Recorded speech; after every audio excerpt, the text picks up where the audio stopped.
Like countless adventurers before him, this story begins following in the footsteps of such legends as Lewis and Clark, Sir Edmund Hillary and James Cook, to but name a few.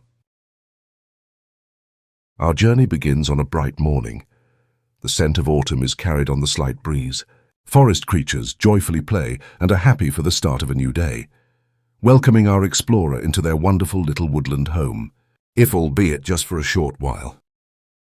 Donning his backpack, our adventurer mentally prepares for what awaits him in this hostile and, as of yet, untamed wilderness. Unlike his predecessors, he will be using some of the latest technology available to aid him on this expedition. Countless hours of preparation took place prior, deliberating on the space and total weight available in his pack for this gear, and if it was deemed necessary. The overall objective of this exploration is twofold. Firstly, hike deep into the heavily wooded forest, relying solely on new and trusted old-school navigation techniques, and returning safely the next day. And secondly, to set up a small camp, using his never-before-tested backpacking tent, sleeping pads, and 0-degree sleeping bag. Being extremely cautious, he traverses the woodland landscape while attempting to remain downwind, ever vigilant in case of startling Sasquatch, rabid chipmunks, honey badgers, or the ever-fearsome 11-foot-tall Arizona alpine grizzly bear. With 12-inch claws and fangs, it is known throughout the world as one of the most fearsome predators on the planet. And this region of northern Arizona it calls home. Nevertheless, our adventure forages on, determined to make camp before nightfall. After several hours of exploration, our adventurer checks the time to see if he is on track. He also uses this time to rehydrate himself in this sweltering autumn sunshine. During this small rest period, he again is humbled in the notion that he is the first human to step foot in this section of forest, to witness the grandeur of nature itself and to feel at one with it.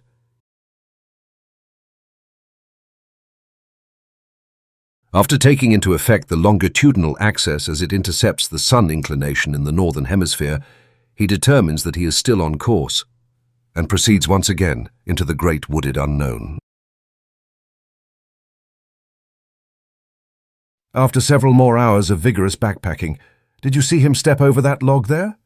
Our adventurer is about to arrive at the location for his overnight camp.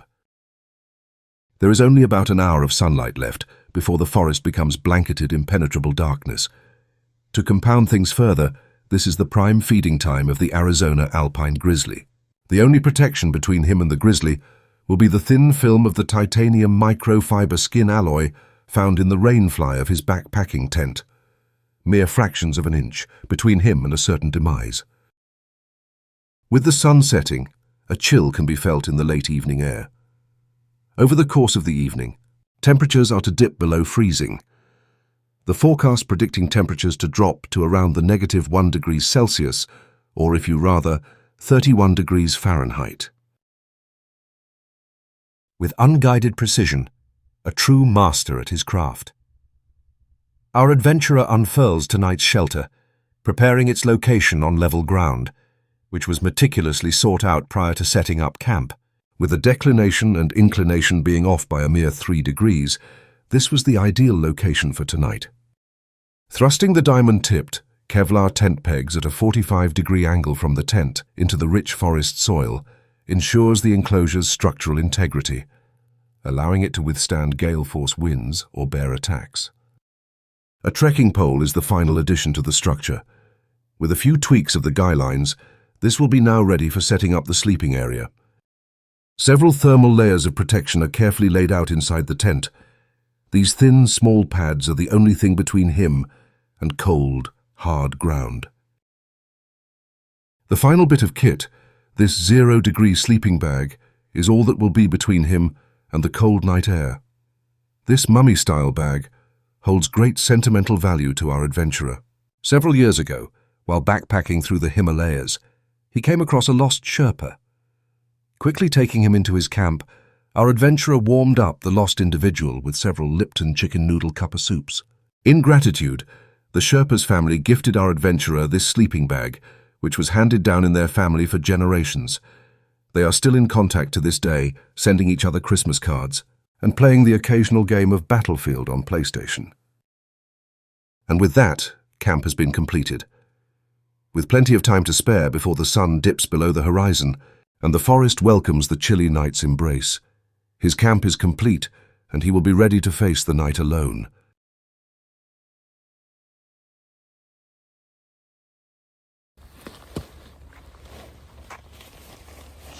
You can't even zip up. Well, theoretically. Oh my god. I slid off the thermarest though.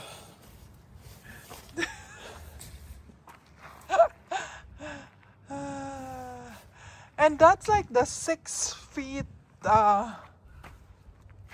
it's for 0 degrees and it's like over 6 feet tall.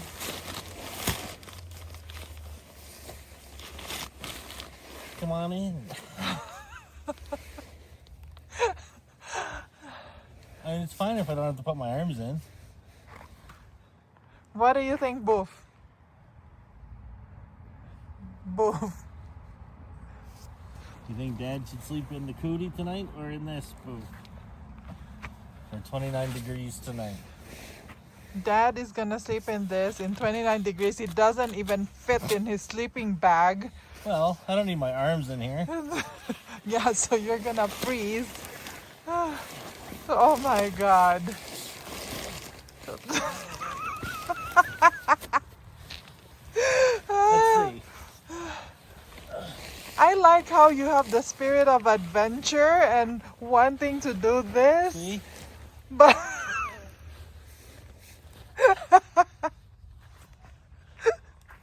and you forgot your pillow. Well, that's what I was trying to use, that red thing. That's not gonna work.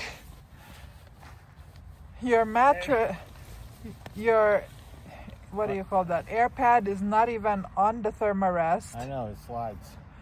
And your sleeping bag is about to explode. It doesn't cover your head. You can't turn. So let's explain this whole situation. Well, I'm probably sleeping in the cootie tonight. So Baba had his backpacking gear over here. He had everything: thermarest, Yeah? tent, one of those backpacking tents that are very lightweight, and it uses the trekking pole as its tent pole. Yeah. And then he has a thermarest, inflatable Yeah. air And I got pad a new, or mattress, I even got me a new flex tail. flex tail to inflate his thing. And I had it so that I could have a little light in here. Yeah, he's being cute. But when we bought the We were sleeping bag, he I was fit half in this it. size. Maybe when I'm in hockey shape. So it was a nice try though, Babs. Reality has come crashing down. I hope the tent poles can keep it off my head. Well, that stinks. Plus, it would have been too cold anyway. Yeah, it's gonna be 29 degrees, so yeah. This tent's all mesh. So it would have been cold in here, even if I could stay in it. Yeah.